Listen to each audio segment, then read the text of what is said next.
ați venit la Ziba, ne bucurăm să fim gazda dumneavoastră în această seară minunată. Astăzi noi iranienii sărbătorim 117 ani de la crearea Constituției iraniene, sau putem spune renașterea democrației în istoria noastră recentă. Chiar dacă în această perioadă nu există nicio frămă de democrație în Iran, în curând lucrurile se vor schimba. Nu vreau să intru în politică, m-am gândit să organizez acest eveniment caritabil pentru a sărbători o zi importantă pentru iranieni și împreună cu dumneavoastră, cei care ne-ați găzduit în țara dumneavoastră, să petrecem în stil iranian.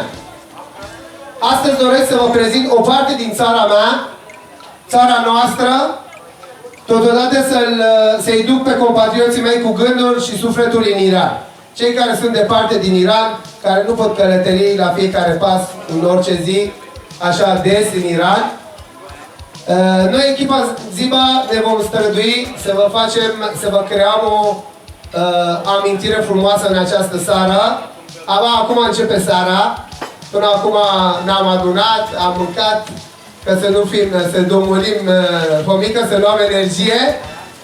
Și cu permisiunea dumneavoastră o să le urez și iranianilor urările mele.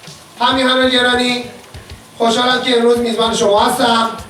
سپاس از اینکه افتخار دادید و تشریف آوردید.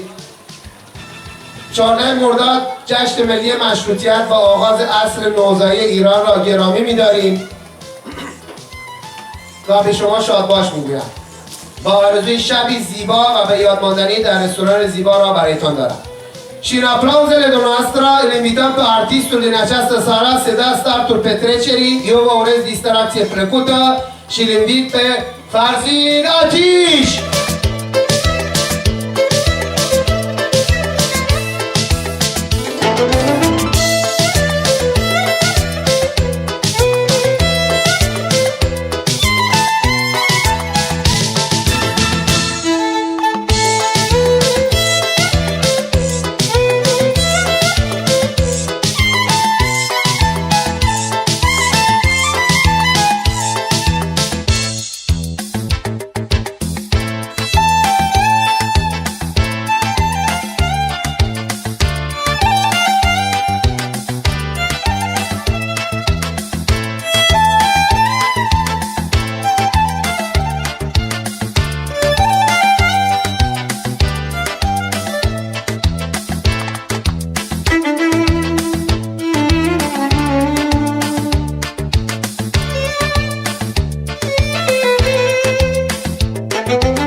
ای ایران ای مرز پرگوهر ای خاکت سرچشمه هنر دور از تو اندیشه بدان پاینده مانی تو جاودان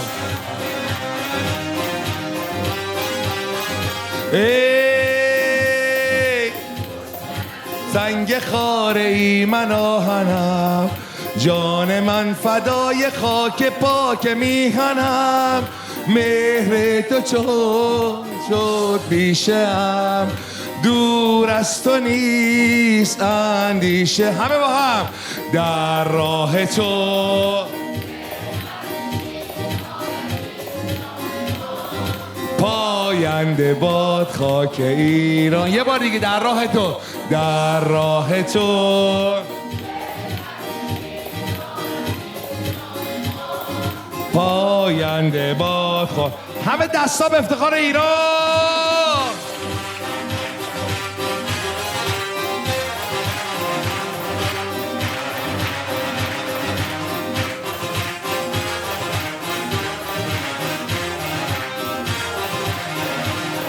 سنگ کوهت در و گوهر است خاک دشتت بهتر از زر است مهرت که از دل برون کنم در گویی مهر تو چون کنم تا گردش جهان و دور آسمان بپاس. مهر ایزدی همیشه رهنمای ماست. مهر تو چون شد پیشم دور از تو نیست اندیشم. در راه تو که ارزشی دارد این جان ما. پاینده باد خاک ایران ما. در راه تو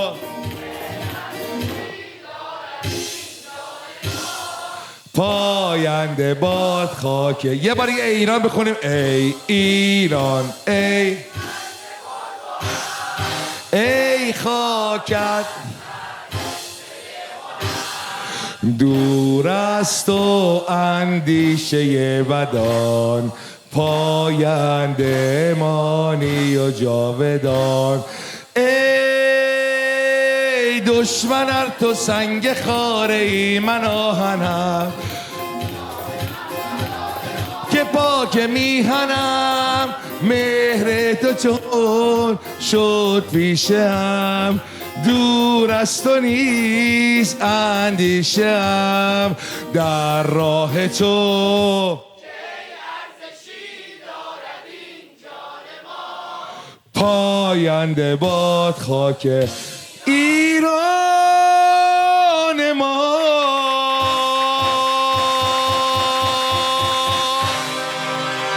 دمتون گرم. حالا که این وسطین به افتخار ایرانمون به کوری چشم جمهوری اسلامی چند تا آهنگم بخونیم برقصیم که چشمشو کور بشه. بریم یا نه؟